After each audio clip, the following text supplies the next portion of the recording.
so sorry to my son, but I wish I could have taken the bullet. Me too. Former TV 20 anchor and reporter Dylan Lyons' family and the parents of 9-year-old Tiana Major spoke about their loved ones at an emotional news conference this afternoon. This is the first time that we've heard from the family since the deadly shooting last week in Orlando that took the lives of 3 people and injured 2 others. Parents of both Dylan and Tiana shared stories about who their son and daughter were. TV 20's Taylor Simpson joins us live from downtown Orlando. And Taylor, how are family members doing this evening?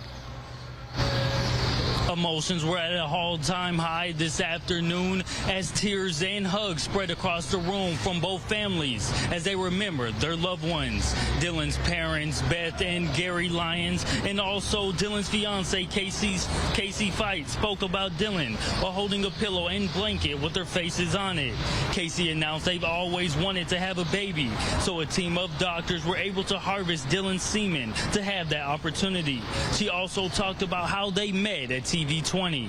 I'll never forget the first time I saw Dylan.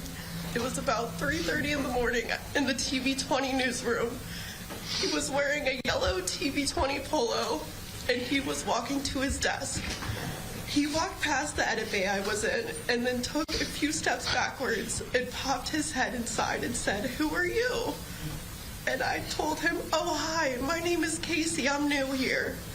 He replied, "Oh, I'm Dylan. I'm the office hottie." Their lawyer, Mark Nejame, and the Lyons family called out Governor Ron DeSantis and Senator Rick Scott for using their tragedy as a political stunt for gun violence and not even giving them a call.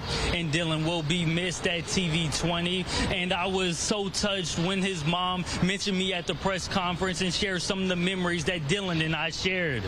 Reporting live in Orlando, Taylor Simpson, TV 20 News. The parents of 9-year-old Tiana joined the Lyons family in the news conference as well. Tiana was shot and killed by that same gunman who killed Dylan and shot his Spectrum News 13 photographer. Brandy Major, who was also hurt in the shooting, says her daughter's nickname was Yaya. She wept as she talked about how much she misses her child. Also want equality for homeless people, and she wanted to give to all the little children that needed stuff. Like, she was just my heart, my angel. Like, and I'm gonna miss her so much.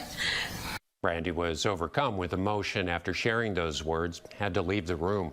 Her husband, Tokyo Major, said he was known as a girl dad and he never missed Tiana's gymnastic meets.